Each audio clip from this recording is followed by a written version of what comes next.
Hey everybody, welcome back to PlayStation Homebrew News, and let's just jump straight into it. So first off, Control Execute has been teasing a ton of different games, such as this one right here, which is Spider-Man 2, running on a PlayStation 5.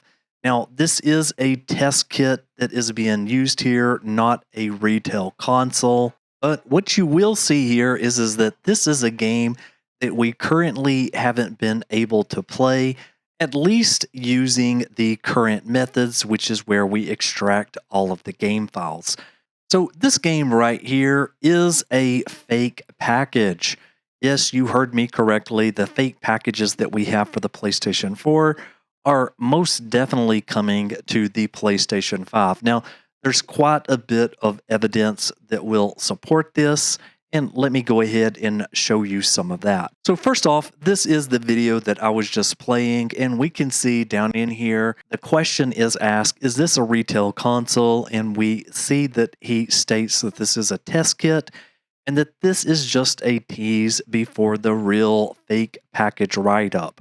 And then what we saw shortly after that is that we've seen this kind of Uncharted debug menu that is in here. And again, there was a question down here of how to convert these DPKGs to fake packages. And we see that the response here is there will be tools for that soon, don't worry. And so what we really know at the moment here is that Flats was working on an updated version of etaHEN, which would support these fake package games, which means a ton of the games that didn't work previously, such as Spider-Man 2, will now be working, but we'll just have to wait and see when this thing is going to be released.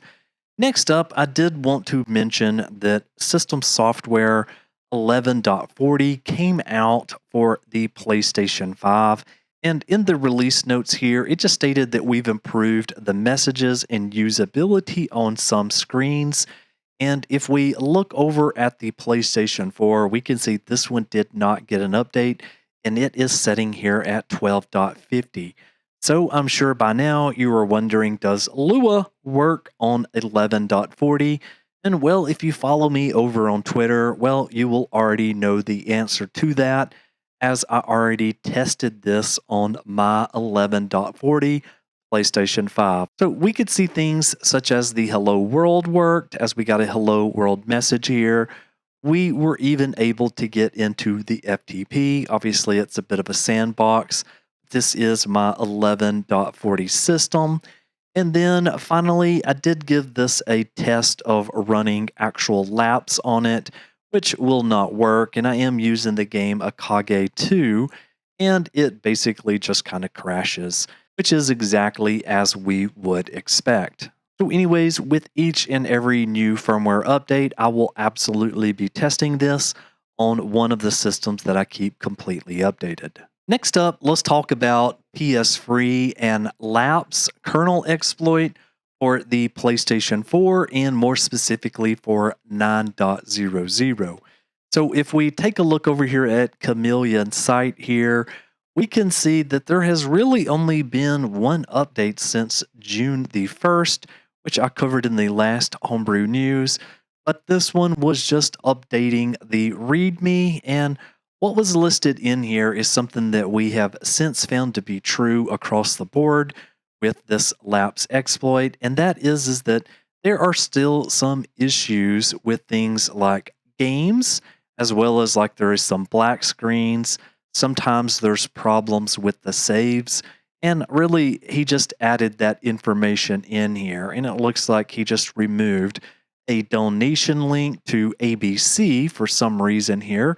If we go back over to the repo, this is still a work in progress project. And again, this version only works on 9.00. Now, there was another update over here to Al-Asif's version of PSFree Lapse.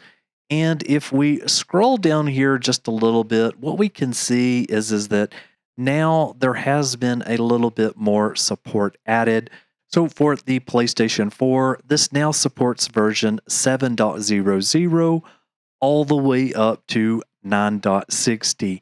Now, this one also has the black screen save issue with certain games added to the to-do list. And if we come up here and we look at the commits, we can see that just yesterday that 7.x support was added. And then there was an update over here to the changelog. And really the only thing that was changed there was just adding 7 to 9.60, whereas before it was 8.00 to 9.60. So again, my advice with this project is to just hold off, continue using the USB drive for the moment. We are not there yet. And then I noticed a update over here from the LightningMods organization underneath the PS5 debug repo. And what happened here was that there was a brand new version that just came out, which is version 1.0B4. And if we go into this release right here, you will see that this is a minor update to support 6.x. So anybody that is using a PlayStation 5, 6.x can now use PS5 debug. So folks use PS5 debug for a lot of different things, such as cheats. And it is nice to see that this project is being updated with all the latest and greatest offsets that we're currently finding. Now, there was also another update over here from LightningMods with etaHEN 2.2B, and there is all kinds of new things that's coming in this release. So in 2.2B, we can see that there is a new controller shortcut menu, so you can save time and open game menus after customizing the button shortcuts, and that there is already a ton of different shortcuts that you'll be able to use on release day. Things such as cheats menu, case stuff toggle, toolbox menu, and then the webmin games menu. Now, one thing to note here in this release is that you do not have to be in a game to toggle these. So you could be anywhere on your PlayStation 5 menu, hit a keyboard combo, and you could pull up the webmin game menu if you wanted just to quickly jump over and start playing a game without doing something such as loading up items flow or just navigating over to the etaHEN toolbox. It's going to be much easier just to set up. Now, there has been a number of different improvements and updates since he has been testing with this. But what I will say is that hold on, because it looks like the final version of etaHEN is finishing up, and you should be able to get that pretty soon. Next up, there's a ton of things to talk about in the world of Lua. So as you can see right here is the main remote Lua loader repo, and this is constantly undergoing changes. So we can see all of the things that has been resolved just yesterday. So yesterday with 8, 9, and 10.x offsets being fixed. And then what we can see today is that this is a new Lua game that has been added called Fuya Kiss. So if we just head back over to the main repo here, you will see that we now have a brand new game that is currently available to work with this Lua loader. Now, on the last Homebrew News episode, these were the 2 new games that were being added, and then the one before that with Nora Princess. So you have a number of different games to pick from. I will say that Akage 2, which is the one I originally bought, is about a $150 game now, but this game is a lot more affordable until the rest of the world figures out what you can do with it. So definitely check that out. And again, inside the payloads folder here is all of the different payloads that you can send to it, such as the ELF loader, FTP. If you want to dump the K data, that you can do that, and a ton of other things. So read through this information if you are interested in trying this out on your own. I have obviously been using Akage 2, and I decided that I was going to make this quick little guide the other day, which shows what all of these menu options are. So if you are wondering how to navigate to the save game, I did this for Akage 2, which shows like here is the quick save, the quick load, how to save it, and so forth. So anyways, I hope this makes things a little bit easier. I obviously did this for myself because I was really tired of just trying to figure out which one was the save button. And then we saw a couple of more projects from etaPLK, and this is a brand new one that just came out, and this one is called PS5 Lua Web Menu, and it says that this is a web-based menu for jailbroken PlayStation 5 consoles. List and launch payloads directly via the PS5's web browser, and that you can manage payloads using a web browser on another device on the same network. So it states that the menu looks for payloads in this folder connected on a USB drive, or you can put them through the /data folder on the PS5's internal drive. So here is a screenshot of what that looks like. Again, this is just being able to launch different payloads from a web menu. So here they've got case stuff and the FTP server, the latest version of etaHEN at the moment. And then from here, you can scan this QR code or just go to this address in a browser, and you can manage those payloads manually. So anyways, another really great little tool from etaPLK. I'll probably be taking a deeper dive on this in the channel in a couple of days from now. Now, there was another update from etaPLK where they have forked the original remote Lua loader and just called this one PS5 Lua loader.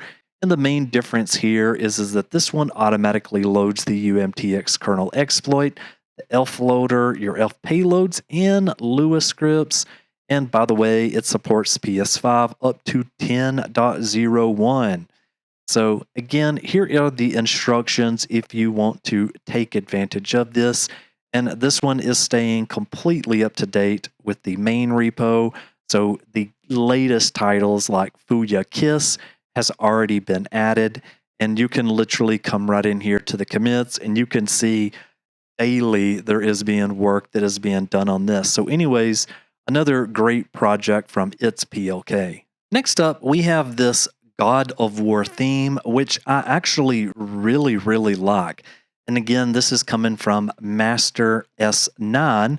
And then there was a video of this which was recently released that kind of shows the opening animation, and I just thought that this was extremely awesome and actually something I kind of would have expected coming directly from Sony. So once you log in here, what you will see is this beautiful new menu for God of War Ragnarok.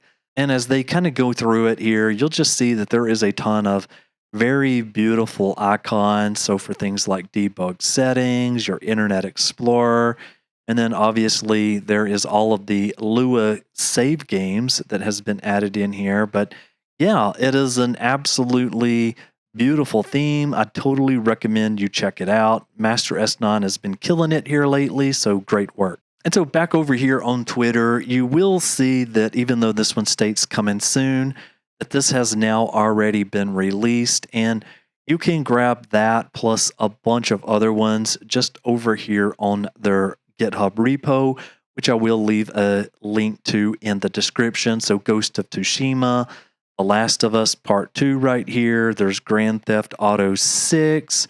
Here is the Batman game. There is another few themes here, and there is a Grand Theft Auto 5. So yeah, these are very easy to get started. Basically, what you'll just want to do is to download this application right here, select which theme that you want, and then provide it your PS5's IP address and port number, and it will literally do all of the work for you. I will obviously leave a link to all of these resources in case you want to go and check them out for yourself. Next up, I totally had to mention that this new Liza P was featured in a game show the other day, and they announced some new DLC, and that DLC is currently available now for fake package users. Again, big shout outs to these two folks for being able to turn that into a DLC that we could all enjoy. And then I had an update over here from Console Hacks, and what they stated was, remember that cool 30th anniversary boot animation for the PlayStation 5? Well, here it is converted to WebM format. So Here, you could use this for something such as the Steam Deck, but really you could do a lot with this WebM format in case you just wanted to maybe make this your PC boot up. There's a ton of different things that you could do with this. There was also a neat little PS5 background that is 1920 by 1080 that I really enjoyed and think I'll probably be using this one when I do my live streams again. And then finally, I am covering Nintendo Switch 2, and especially in regards to homebrew potential. I have had a ton of love with this last video, sitting here at 10,000 views in 2 days. And so I am planning on doing more Switch 2 content. I know some of you that are hardcore PlayStation homebrew users may not like that, but I definitely wanted to explore a bit more with the Switch 2. So definitely check out this video if you would like to. And then I have a bunch of unboxings and more on the channel. Okay, thank you so very much for watching, and I'll see you on the next one. Michael?